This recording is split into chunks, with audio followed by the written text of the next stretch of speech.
Hi, Jordan. Welcome. Before we get started, I want you to take a few deep breaths, right? I see you are crying. Let's take a few deep breaths, and I'm here for you. I want you to know that everything is going to be okay. Okay, so let's just take some time to relax and breathe. Yes.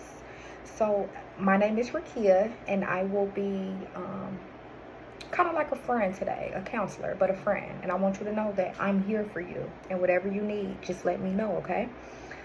So to get started, it seemed like you're consciously aware. Of course, you're a little overwhelmed and stressed, which is fine, but you're consciously aware. So I want to ask you a few questions so I can better assist you in our meeting today, okay? So I know your name is Jordan. Of course, I knew that before you came in here. A few things that I do know about you. You're a biology major. This is your second year. Congratulations, right? And you want to go to medical school. That's good.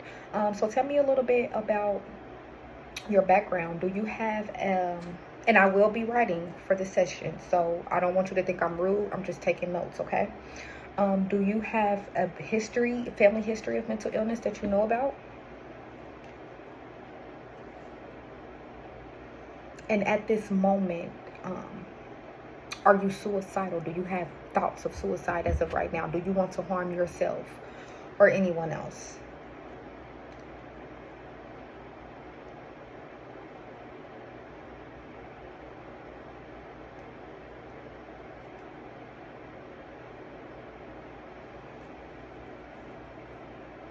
Okay. Um, Now tell me a little bit about what's going on with you. Why did they send you into my office? Well, to meet with the counselors. What's going on? Like, what are the major stressors going on right now?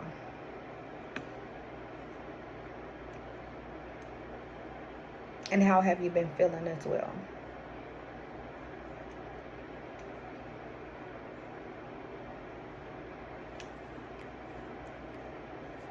I'm sorry for your loss. I'm sending my condolences. Breakups can be really tough.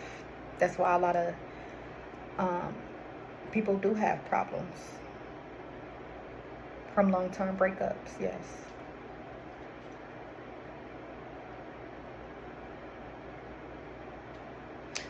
So I want you to know what you feeling is valid. So the major problems that I'm hearing right now is grief. And you're grieving in two different ways. I want you to know that sometimes when people hear grief, they automatically think death, but we can grieve the loss of relationships as well. So you're grieving the death of your grandparent, your grandmother Sue. I'm sorry for your loss, and you're also grieving the breakup of your long-term partner and everything that's going on with school, the grades, the isolation, the distance between you and your friends. I want you to know that this is nothing to be ashamed of. Even the suicidal thoughts, this is nothing to be ashamed of. And these are side effects to what happens when people grieve. You're literally going through two different griefs at one time, and it can be a lot, right? And it's okay. And it's nothing to be ashamed of, I promise you.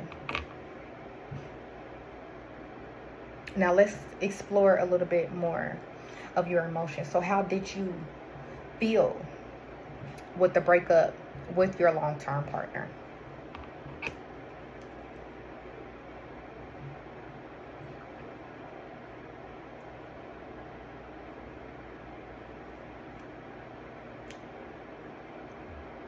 And with the death of your grandmother Sue?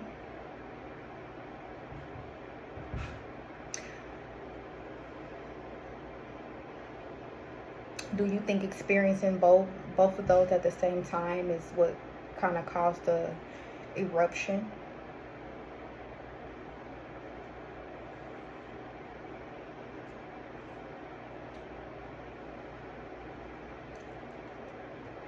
And I'm here to say personally as well, death is not easy. But one thing that we have is memories, and we can use those memories to keep our loved ones alive. So I want you to think about a happy memory with grandmother Sue. Like the happiest memory you could think of, one that will make you smile. Think of it right now and tell me. And I want you to use that memory whenever you feel sad or whenever you feel down. I want you to use that memory to bring life, right? Because even though she's not here physically, we still have her in memory as well. So sometimes when you start to feel down, sometimes when you start to feel out, think of those happy memories that you had with Grandmother Sue. And those are what we use to carry on our loved ones.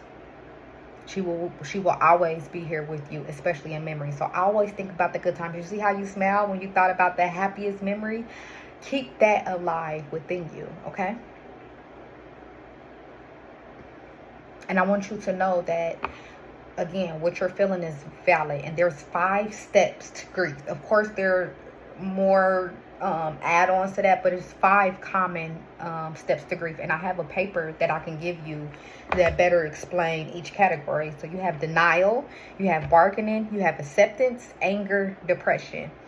And grief is not linear. It can look different for different people. I have a worksheet for you that talks about the grief roller coaster, because you can go through so much. And I want you to look at that sheet that I want to give you, and you can kind of pinpoint where you're at in your grief stage, right? And you can have 2 different ones, one for Grandmother Sue and one for your long-time partner.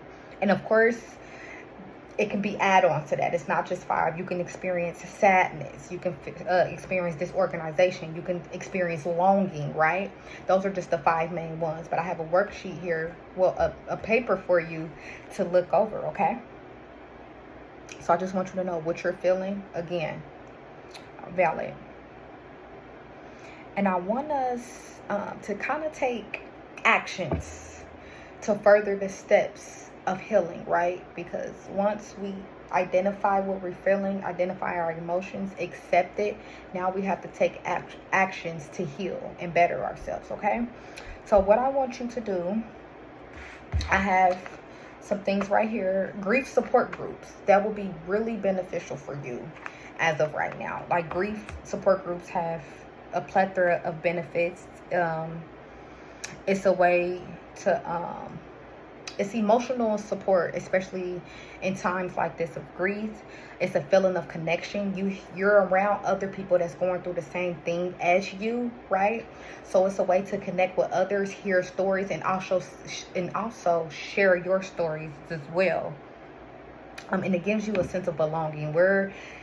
As humans, we're naturally relationship bound beings. So to feel belong, especially in this time of need, will be really beneficial for you. Also, it helps manage grief. So that's a bonus, and it helps reduce stress. So reduce sadness. Reduce sadness. So this will be very good for you. And then this information that I'm going to give you, we also have a hotline, a suicide hotline. So when you get those thoughts, if you can't come in immediately and talk to a counselor or even me, right, there's someone that you can contact, and they're very good, and they are here for you, okay? So we have a list of support groups. Oh, and I also have I'm not gonna say fun, I'm sorry. I also have an activity for you. It's just a worksheet. It's called a goodbye letter, and you will write in the letter, who it's to, the person that you're grieving, Grandmother Sue. Write a memory about her, what she meant to you, and how you can still make her proud even though she's not here, right? So just like your final words that you want to say to Grandmother Sue. So I have an activity for you, and you can complete that, right? And if you want to complete one for your long-term partner as well, like some final goodbye words, that'd be good as well. And you can burn that when it's like a sense of relief, right? But again, this is not a one-day process. This is not a one-week process, right? Grieving takes time, and that's okay. I just want to make sure we implement these steps so we can start the process for healing. And what we're going to do, we're also going to do a follow-up. I want to check on you to make sure everything is okay, all right? So you will be hearing from me within a few days, okay? And again, I'm here for you. The counseling team is here for you. Whatever you need, just let us know. But we can start off with these steps. And if you need to schedule another appointment a week out, 2 weeks out, just let me know. But again, I will be checking up with you within the next few days, okay? Are there any more questions? Again, and I'm here for you. I'm sorry that you're feeling this, but we will get through this, okay? Here's your stuff.